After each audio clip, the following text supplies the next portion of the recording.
Hey guys, it's Selena with the Not Be For Real podcast. I'm here with my hosts, Vic and Jennifer, and we also have a special guest, Taj Mahal.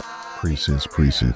Welcome. Today we're talking about unlearning harmful ideologies and restructuring our minds to be more positive so that we can move forward as a people. Okay. So like, for instance, I'll start.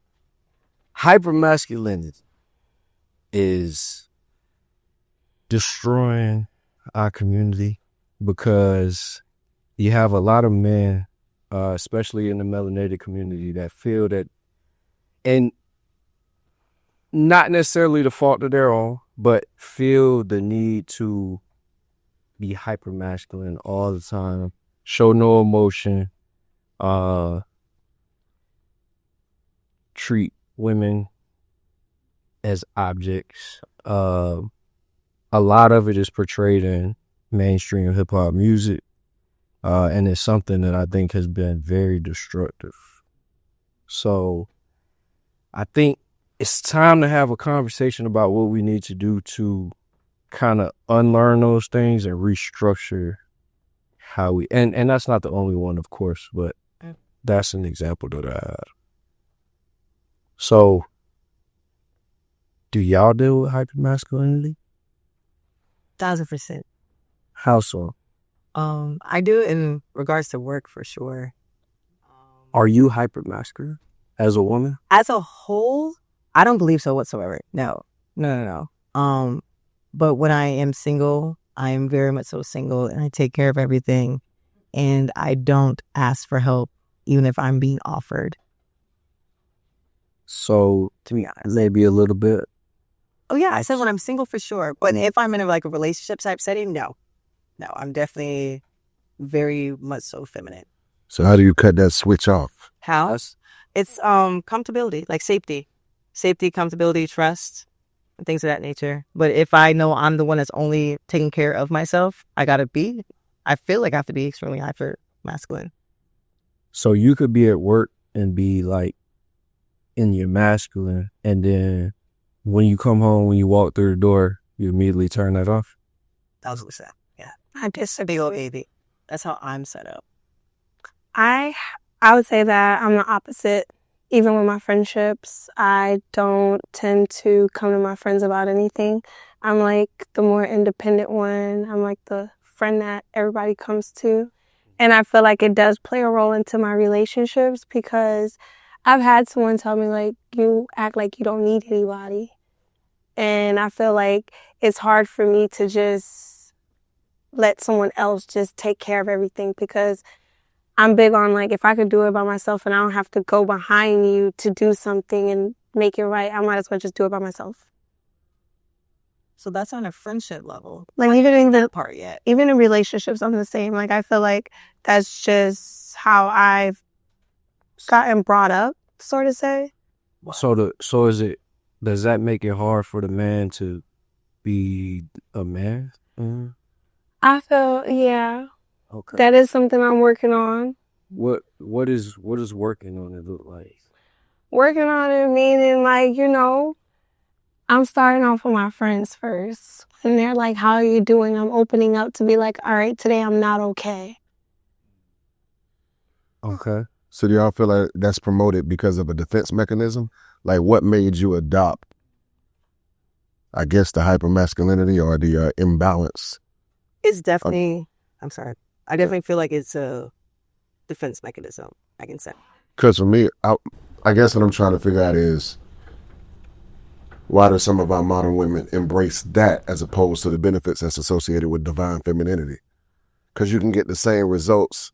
You can actually attract a lot of the things that you're chasing if you tap into the divine feminine. You know what I'm saying? So, like, for instance, men don't like saving a woman unless she's a damsel in distress. You get what I'm saying? So if you already got it figured out, what need do you have for us? Or at least that's how we play it in our mind. You know what I'm saying? So for me, it's like, to me, I understand that Western society pushes a capitalistic type thing. And when we're chasing this bag, everybody loses empathy. and we tend to focus on that so we don't have a connection with people. But for me, I don't get why we tap out of our natural divine state. And granted, you have a little bit of masculinity and femininity in both sides, but I mean, absolutely, like I just said, as well as a defense mechanism. So therefore, there has been many occasions where I did lean on someone, and then I realized I shouldn't have. So now at this point, I'm just like, I got it. I'm gonna take care of me. I'm not worried about it. Instead of falling short again. So it's definitely a defense mechanism. It's definitely a learned behavior for sure. Fortunately, so it's something that I don't know how exactly, to be honest, to unlearn it. But at the same time, I do know for sure I have like a switch.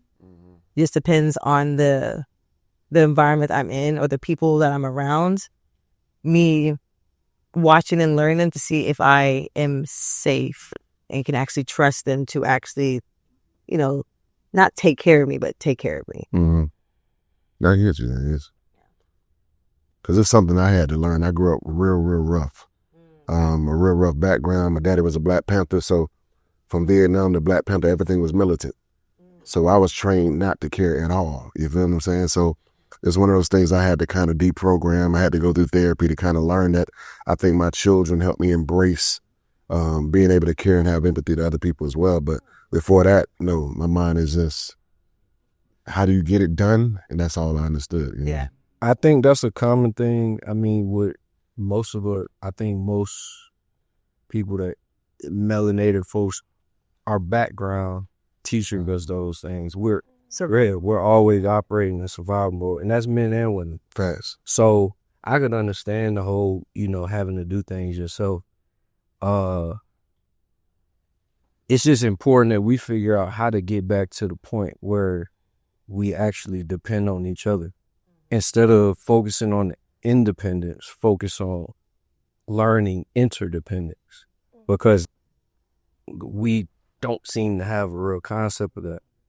And there's not many examples that are shown that we see, on a daily basis too. So do we just keep saying, hey, I ain't never seen that, I ain't never learned that, this is how I came up? Or do we make the shift? So what do you feel like was your transformative experience that allowed you to self-reflect? Dealing with deception, it actually led me to write the book. So wrote a book, Why Don't We Ask Why? That started from a situation I had with a business partner of mine. Long story short, ended up losing $103,000 from this business partner. So That'll make me ask why. Yeah. So I mean, of course, the immediate reaction is, I'm gonna kill this nigga. But looking my son really saved me in that moment. And that forced me to really reflect on everything I had to do, sacrifices I had to make that money, and then think about how fast it was just gone. So that led me to ask, why do we chase this like this when it can be, why do we chase it, sacrifice so much just for it to be gone just like that? So that kind of snowballed into a lot of other things, and that led to me really doing a lot of introspection and understanding all that I have within. And I think that is probably the key for everybody, man. That when is understanding that everything you need is already inside you. We always look to the outside world for the answers. The answers ain't out there. They inside. So once I did that, everything shifted. And that is what led me to the mentality that I have now. So I think overall, and it's an uncomfortable thing, which is why most people avoid it, because it's an uncomfortable thing. And it's one of those things too that you kind of have to go through it alone. It's an isolation period. And you sit with yourself and you go through the good, the bad, the ugly, and you have to really reflect on how you exist in this world. And I mean, really, I think everybody's going to have to do that at some point, or some form of that, in order for there to actually be a change. So I have a question. You said what helped you be able to get where you are now is your son. How exactly? No, it was so when that incident happened, so immediately when this happened, I'm pacing back and forth in my living room because I'm really thinking like, my son came and told that my leg, but I looked down at him and I'm like, I can't do nothing to this dude if I wanted to. I'm a dad. I got somebody depending on me. So once I really came to my senses and was like, I can't go do what I want to do. Now I got to figure out, okay, where do I go from here? Got it. See, for mine, it was whenever I came into knowledge of self. I denounced religion over a decade ago. And I think, I say all the time, to me, the bottom was preparation for my elevation, my evolution, and rising to the top. And so the days I was homeless, locked up, repoed, I got kicked out of the house at 15 years old. So it was a lot of moments I had specifically to myself. And you literally cannot rely on nobody but yourself. And so as I began to study different religions and stuff and my spiritual paths, I think that's what opened me up. And I began to kind of deprogram the hypermasculinity, become more vulnerable, become a little bit more emotional. I mean, I'm not going to show you all of it, but you know what I'm saying? Become a little bit more emotional, whatever, and be more caring. Because for my spiritual belief system, I believe everything's universal, meaning you and I versus all. You know what I'm saying? So it's all interconnected. So for me, that's what kind of opened me up a little bit.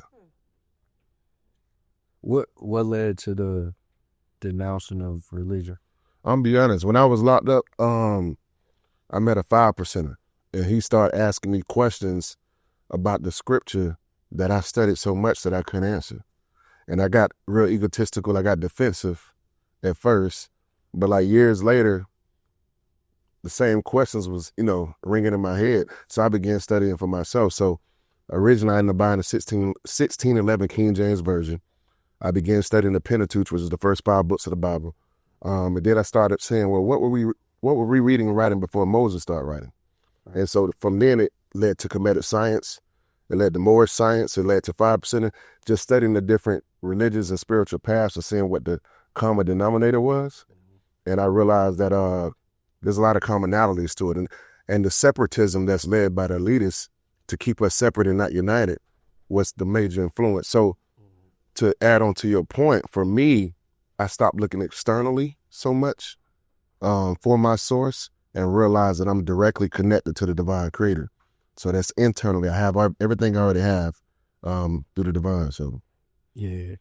And I think that's something that's important. And again, I don't think you can really get to that point until you wholeheartedly say, I'm going to embark on this journey. And like I said, it's very uncomfortable because you're unlearning so much the way that everything has been. But going back to why the title of my book is what it is, why don't we ask why? Because if we ask why, that would open the doors to a lot of answers to the questions that we had, the things that we don't understand. Because a lot of the things that we do, a lot of the ideologies that we have were passed down to us from birth. We didn't have a choice. So most of the time, most people never ask the question, why do I believe this? Yes. Why do I, we was so go to church every Sunday. Right. Mama, wake you up. We going to church. No kid. What about the kids that actually ask the questions? And I was actually one of those kids. They got weapons for it. And they discourage it. They discourage you from asking questions. If you ask why as a kid, it was like, don't worry, because I said so. Yeah. So I think it's important, and even for generations of the past, to go through that process, because until you do, you're never gonna unlock your full potential, because you're still going to be chasing this outside source that's not going to give you what you're looking for. And I learned that even from attaining like material success, making money, buying all the things that I want. I had a list of things that I wanted when I was a kid. I got all those things by the time I was 29. So I moved kind of fast. So after that, I really realized like this shit still don't make it happen. It don't mean that. Like it's very momentary. So you enjoy like the cars, the houses, you enjoy it in that moment and then it fade away. But then you learn that it also attracts people that are not necessarily good for you. So then you take that into account. So overall, I say all that to say, going through those things and chasing after the worldly things and the external things, once I got to them, I realized it's like getting to a mountaintop and looking down and realizing you climbed up the wrong mountain. That's real. So looking outside of yourself is going to lead you up that wrong mountaintop every time. And it's hard to get people to see that without them actually going through it first. Right. So I don't even try to force it on nobody. I just say, look, any mentees I have, all the things you say you want the car, go get it. You want the jewelry, go get it. Try to do it as fast as you can. Yeah. Because the faster you get to it, the faster you realize that's not going to be filling for you. Yeah. That's not what and then you can switch directions and then go where you need to go. But people are not going to do that until they actually get there. That's just human nature. Right. I feel like in the society that we live in also, it also trains our minds to think a certain type of way too, because they don't normalize actually what it is to find yourself, love yourself, and to go through things on your own anymore. Because the society that we live in, they show you that getting money, chasing a bag, and etc. is the happiness until you see that you get all of that and you got it alone. You don't have anyone to truly share it with because you're busy trying to keep up with everybody else. And I do feel like the platforms that we do put ourselves in, it does test us too. Like you said, until the person actually goes through it, they'll never know what it is to actually go through things alone until you go through a traumatic experience in life. That's when you're like really sitting back and you're like, damn, I got all this now, and this L that I just took, I'm taking it alone. I have no friends to call on. I have no one to really be there for me because I was so busy just, on go. Until you have to, because I feel like that's a defense mechanism for me because I'm always on go. And it keeps me from thinking. Because when I actually sit, that's when I'm thinking about a whole bunch. And I'm taking myself through a depression and trying to pull myself out of it. Okay. Because what we got to realize is we don't own anybody. We get to experience people for the time that's allotted for us to experience them. You know what I'm saying? So to Vic's point, I don't impose my beliefs either because I feel there's a term called cultural relativism. And basically a lot of our societal constructs, our beliefs, our faiths are rooted in proximity. A lot of us believe exactly what we believe because that's the first thing that was offered to us. And most of us don't challenge that status quo to create that paradigm shift that we need to grow and get to another level. You know what I'm saying? So for me, my homeboy, and I call him out Freaking Steve, he told me something a long time ago when I first became conscious. And, when you become conscious, you become real radical. So you shooting down all your beliefs. You being real critical of everybody else. He was like, bro, remember, your light bulb wasn't always off, on or whatever. So that made me think and it made me reflect, start processing. Let people have their own season. Yeah, they're going to get in their own season. Just like you hit rock bottom to learn, it may happen to them, or they may learn it from a more blessed way, but they got to go through it. There's no way they can avoid it, Yeah. And we're going to all learn it because only things that are dead don't grow. You feel what I'm saying? So we all going to be in a position at some point in our life where that shit really get real. And you got to really bunker down and dig down and see, am I made for this? So. Yeah. So you said a word that made me think about something else that I feel we need to address within our community. You mentioned depression. Mental health. Oh, yeah. Sure. This may be controversial. Talk that talk. Do it. But I think mental health is such a crutch. And the things that they diagnose people with, depression, anxiety, I think it's all made up. So, and the reason I say that is because before this was a mainstream topic and a mainstream issue, you wasn't depressed. Right. When they bring up these diagnoses and they say, oh, you have ADHD, you got depression, you got anxiety, you're bipolar, people make that their identity. And now once you make it your identity, it's like there is no escaping that, because now you just lean on that like, oh, I can't focus on that because I got ADHD. They're handicapping themselves. Yes. So, and it's something that continues to be pushed, and we continue to use it as a crutch. So I think that's something we need to unlearn, to understand that, yes, we might have periods where we not feeling our best, but that's not a permanent thing. Being depressed is not a permanent thing. Having anxiety is not a permanent thing. It's when you tell yourself, you're actually doing it to yourself. You're bringing it on yourself. When you say, I got ADHD, well, now you telling your body, you got ADHD. Yeah. So it's never going to go away.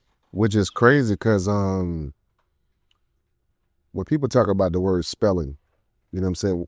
We all know that life and death is in the power of the tongue. So when you talk about spelling, you literally spell casting. Everything that you say is casting a spell, not only your life or others, right?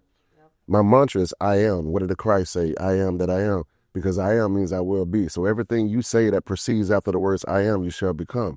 So if you believe and you adopt this mentality, that how can you supersede anything other than the title you already gave yourself? You get what I'm saying? Like, so for me, I'm not a professional. I'm not a clinician. But won't nobody in my house adopt and accept that belief system. Even if you are operating from that frequency, see past that frequency. You know what I'm saying? I don't want you to go, I don't want you to avoid it and ignore it. So if there's things we can do to help treat, to get you to a different situation, then cool, you know. But I'm not going to let you accept it, not about yourself. When you're divine and you're destined for greatness, why would I allow you to accept that? What y'all think about mental health? What's y'all take? From a woman's perspective. Because I think it's easy for men, and that's part of it might be, you know, it could be some hypermasculinity too. It's like, man, that ain't nothing, that don't affect me, or not needing therapy, things like that. But so as women, what is y'all experience or thoughts on mental health overall? I do agree with what you said about, nowadays, now that it's more out there, people use it as a crutch, because growing up, I personally didn't hear about people having PTSD and all that other stuff in my generation. In my culture, period, we don't even promote going to therapy. And I feel like it does affect my culture a lot, because we are governed by emotions. We're very opinionated. Our temper is very short. And instead of, talking it out with other people, we tend to want to fix it ourselves. We could fix ourselves, because it's not what you think. It's not, I have PTSD, I don't have that. People do have denial about it too. I'm borderline on both sides when it comes to mental health. I don't want you to ignore it now. Exactly. Yeah. Like, I feel like as unidentified, understanding, find a resolution if you can. You know what I'm saying? But a lot of people some people accept pity because that's the way they get attention. Exactly. You get what I'm saying? So there's a thin line between you actually treating something that you really have, and like right now you realize it's a little cliche thing that you can get people to, no, we don't have that victim mindset, especially when our forefathers have went through so much worse than what we've had to endure. I feel like I owe it to them to stand strong in these moments. You know what I'm saying? But again, I'm not asking you to pretend like it is not there, right, but treat it, bro. Don't live there. Don't live there. Yeah, I mean, I agree with everyone's been saying so far, because especially you as well. I feel like I'm definitely on the fence between it, whether it truly is a issue, and it just being some attention seeking things, for sure. Because I definitely have met people who I know for a fact they're not fully wrapped right. And it's like, on the way that I'm set up as a person, I will give you a chance after chance after chance, try to work with you and things like that. Just try to tap into your mind, and it comes to a certain point where it's like you can instantly tell, like, nah, they believe what they're saying, and it's Once not. they believe it's a rap. Yeah, and it's not them trying to be funny. It's not them trying to seek attention. Like, there's actually something off. So I'm definitely on the fence for sure when it comes to mental health. It's a real thing, but it also is a little dramatic. But even like Cat Williams said something in one of his specials. He said you have to speak to your star player, right? Because faith comes by hearing. So how many times did they say it to themselves or hear it before they started to buy into that? You get what I'm saying? Like, to me, I feel like we all have depressed moments. When it gets to the point it becomes depression, I've accepted that moment. Exactly. That moment has become extended. You know what I'm saying? So for me, yes, when I'm feeling like that, bro, I'm going to walk outside in the sun. I'm going to probably go, you know what I'm saying? I'm going to do something to counter, to charge up or whatever. So I just feel like if we accept certain things, then we're going to live there. Yeah. There's a thing my mom always used to say, like, say we were sick, for instance. Us walking around moping that we're sick and stuff like that. She was like, if you keep telling yourself that you're sick, you're going to definitely be sick. So it's the same thing that applies when it comes to wisdom. Oh, yeah. It's the same thing that applies to mental health. Like, if you keep telling yourself that there is something wrong with you, or that you do have ADHD or whatever, it definitely becomes you. There was this one time, I don't know where I heard of it. I don't know if this was something, again, that my mom has told me, or if I actually personally know someone that it's happened to, where, for instance, they thought they were pregnant. They thought they may have been pregnant, to the point where they actually had, like, almost every symptom possible, even the bloating. And then they go to the doctor and they were nowhere near pregnant. They thought themselves into, like, pregnancy, but was not pregnant whatsoever. So you can definitely speak and think yourself into whatever that scenario is. Your mom sounds like my mom, because there was a church song we used to sing where it says, I'm just a nobody trying to tell somebody, or trying to tell everybody about somebody who could save anybody. And my mama heard me singing that, and she said, stop singing that foolishness. She said, you are somebody. Don't you ever say you're nobody. She was really literal like that, so them old school teachers. That goes back to the importance of understanding that everything is already within you. So understanding that, you can see, so just like you can speak the negative, you can speak the positive. 1000%. It's the same. It works the same way. So when people, and that's part of the unlearning process, because we're taught from youth that we're supposed to be chasing all these other things. Go to school, go to college, get a job, start a family, get all these different things, and nobody ever teaches the youth that, look, you need to learn yourself. The things that you say, the things that you do is going to shape your reality. So just like we say, don't talk about the negative things, claiming illnesses or whatever. Yes. On the opposite end, you need to be talking about the things that you actually want in your life. And that will come.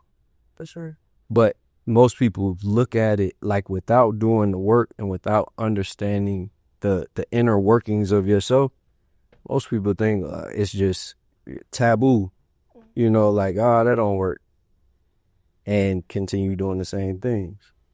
Do y'all believe in manifestation? Yeah. For sure. So I'm gonna tell you something that helped me. There's 3 laws of manifestation that people adopt that kind of help you get out of it. You got the law of attraction that everybody knows. The law of attraction literally means like attracts like. I mean, everything you put out, you will get back. So you pretty much embody what you want to see in your life. Then you got the law of assumption, which means you assume that you're already there. You'll hear Christians say, call those things that be not as though they were, or speak it into existence. That's the law of assumption. So before I said I'm a boss, I got to see and envision I'm a boss. And then you got the law of action, which means once you got the first 2, you just walk it out. So your steps should follow your belief. You know what I'm saying? So that's why people go into the depressed thing, because once they start to believe it, everything they do, their routine, their habits every day starts to reflect somebody who believes they're depressed. Right. But anybody who's successful, you get in the room, there's a common denominator about how they process thought, how they process life. They got a daily routine. They probably getting up early. They probably working out. They probably eating better. They're probably around a better group of people. Right. Because you got the, so for me, those three things help me make sure I kind of recalibrate, you know, how I see myself and remind myself, you're God. Like, you really here to do some big shit. So in our community, who are our leaders today? Everybody know? We got a couple of. I just had this conversation. Bernice Burgos. So really though, like, when you think about that question, the first people that come to mind is entertainers, athletes, rappers, something in the entertainment realm. You look at the white side, you go ask them who their leaders are. They politicians, they business moguls. That's real now. They people that are in positions of power that actually affect the policies that we all fall within. That's real. So we have to identify who our leaders are. And so the other caveat to that is I also can kind of understand why people aren't just readily putting their neck out there, because throughout history, any of our leaders, anything that we built has been torn down and the leaders get their head chopped off. We suck at protecting our leaders. That's true. My last leader got killed. Who was it? Nipsey Hussle.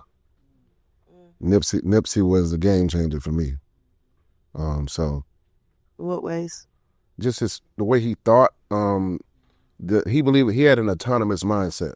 By autonomy, I mean self-governance. So all the way down to how he breaks down his finances, how he employs his people, how he builds his community, how he actually walked through the trenches the people he's trying to help. But there was so many different ways. He was providing so many different opportunities. That's something I've had in my life. Even a nonprofit I work with convicts, so I go into prisons.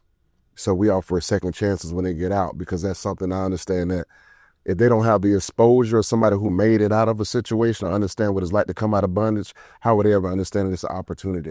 Or, you know what I'm saying? So, right. But Nipsey to me was like our Malcolm X for me. And Malcolm X is my GOAT. So how do we develop another Malcolm X? You want that 19 Keys one? Umar. Black Queens forever, Snow Bunnies never. I think they are leaders in certain aspects. The thing that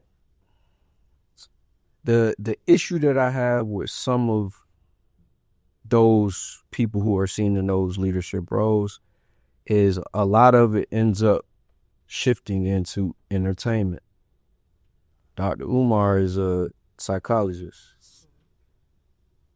He put what he was doing in that on hold to go on tour. Bill Drewski. And I'm not knocking him, because, you know, he get into his bag, whatever works for him. So that's his decision. But as a leader, it's more than chasing the bag, for one. And then it's more than being the entertainment. I think a lot of those leaders that we think of in that light are entertainers. Do you think Tupac was a good leader? Was he a revolutionary? I think Tupac could have been a good leader.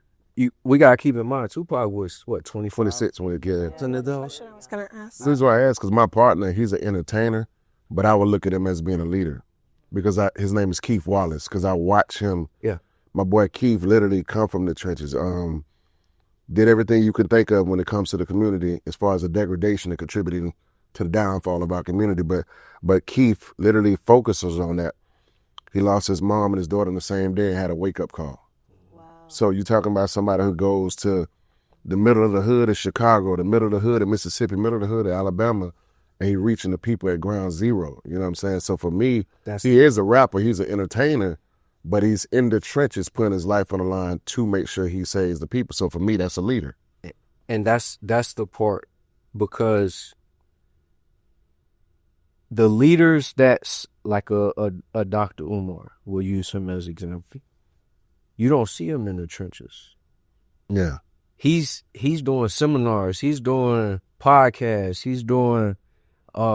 He's at universities, which, yes, that can help them too. But like you said, ground zero, if we can't learn to develop people and groom them moving up, then we gonna continue hustling backward. That's why they always say you either stand for something or you're going to fall for anything. Because some of these people that we look as leaders, I feel like we give them that role too soon because they're still growing and we forget that they're human too. And they didn't really go through it in life for real. They just probably woke up and a track made over 1 million views. Now they become an artist and now we're cherishing them and looking at them in a certain type of pedestal that they can't even live up to for real because they're still falling short and getting locked up for selling dope, getting caught with a gun and all this other stuff, even though they done got put on this platform now that they're artists, they can't mess up. But every time we turn on the TV, it's another black man behind bars because now he done shot somebody or etc. I feel like it's the illusion of inclusion. Mm-hmm. Our mentality now, make it out the hood. Now, what happens when you make it and you go so far, you're scared to look back? You know what I'm saying? So now we get this mentality, this pompous mentality, like, I did it. If I could do it, they could do it. And that may be true. You know what I'm saying? But it's a numbers game. They know a couple people are going to make it out of the systemic racism or the systemic cycle. But for the most part, the masses need additional help. They need somebody that's not a gatekeeper to be like, come on in. You know what I'm saying? So, like, for me, I don't know if I consider myself a leader, but I do make it my business to open doors for anybody around me, point blank, period. So, like, all of my homeboys, like, whenever I got on into the contract world, I extended it to every last one of them. Because if I'm going to be making this money, y'all got to make this money as well. Because now if we fall, we can't fall too far. You get what I'm saying? So every last homeboy I got around me is high six figures. And that's because, like I said, it's not for bragging rights, but how can we include each other to build up a more community-based situation? Now when we go into dinner, we arguing over who's going to pay the tabs. You know what I'm saying? It's not a problem. Nobody's having that issue. Huh? Credit card roulette. For sure. Yeah. And he know it. And people don't know, Vic and I used to do a lot of homeless drives together. You know what I'm saying? So we've been in the community together. We used to have a group that we did. Actually, he was the president of the nonprofit, and I was the vice president, and we worked together. Okay. Yeah. So, yeah, man. But I think the moral of it, at the end of the day, work on yourself. Work on yourself. Work on yourself. Learn yourself. Relearn yourself, I should say. And work on yourself. Build yourself up. I think that's really the only real answer to unlearning the things we was taught and restructuring ourselves to be able to build our communities up. How do you feel social media stunts people unlearning themselves? That, I wouldn't even say stunt. I think it completely blocks. Yes. Because Yes. it in a way forces people to compare them, to make comparisons all day long. Scrolling is dopamine. Or you hits. Get those guys that like, he didn't cherish you for this, and this. Girl, go find another one. So now you done went from dude to dude to dude to dude. And at no point would you do anything. Like, or the guys the same way. You blaming all the women for all the mishaps, and you didn't contribute at all to like the father relationship. You know what I'm saying? Like, Exactly. How can you learn from that at all? But it's crazy because it makes you, social media puts you on the mindset that you have to only post your highs. No one really sees the lows anymore. Seeing the lows is where you get talked about. She couldn't do this, so she failed this a couple times. They only want to see, she opened up her first business, she graduated college, she this, that, and the third, and people forget that. My sister sent me something today. She tagged me on it. It was a meme of Portia actually stuffing her face in bed after posting a bad bitch picture. And my sister said, "That's you." And I started laughing because I was literally in bed and I was looking at old pictures. And she was like, people forget that you're human and that you don't always look like this. And this probably was 2-3 days old picture, but they feel like because you posted it today, that's the life you're living right now. Should we post our bad moments? I feel like people should start vlogging about bad moments. So, because it's crazy that now people are committing suicide. because they feel like they're not fitting in anymore. It's costing. Well, they might too need to much. cut the whole thing off. But it's true. I mean, I feel like there's pros and there's also cons to social media. And that's the problem. I feel like it's what's happening is the fact that people are getting so caught up in trying to keep up with each other. Yeah, it is. And so that's why I do agree when it comes to we should post. If we're going to post stuff, we should post the highs and the lows to show that we actually are human instead of us trying to create a persona that we're this perfect person. You know what I think people should do? First of all, it goes back to what he says. They're comparing because they're not looking internally. And external validation will always be rooted in trauma. There's no other way around it. But for me, like, I'm trying to, maybe I'm old school. I'm a little bit older than y'all, you know what I'm saying? How old are you? 41. Yeah. Yeah, I knew he was gonna do it. You gotta know how it is. I knew he was gonna do it. But for me, I'm like, why you gotta post your business at all? I don't post good or bad. Like, I'm like, why you got like granted, I know I'm disconnected a little bit from the younger generation, but I don't understand why when you make a different milestone or different things, or people have to always see that. You know what I'm saying? Like, I honestly, my social media posts are ambiguous. You're not gonna know what the hell I got going on. One day it's like, you know what I'm saying? You like, is he conscious? Is he spiritual? Is the nigga ratchet? You know what I'm saying? Like, so that I just don't get why people have to do that. Because once you do that, you got to keep up. And the thing is, if you live for the applause, you're going to die by the criticism. Hello. There's no other way around it. You know what I'm saying? So, and that's where the community comes in. I think we really lost a sense of community. So the people around us, because most people don't ever do the work to change.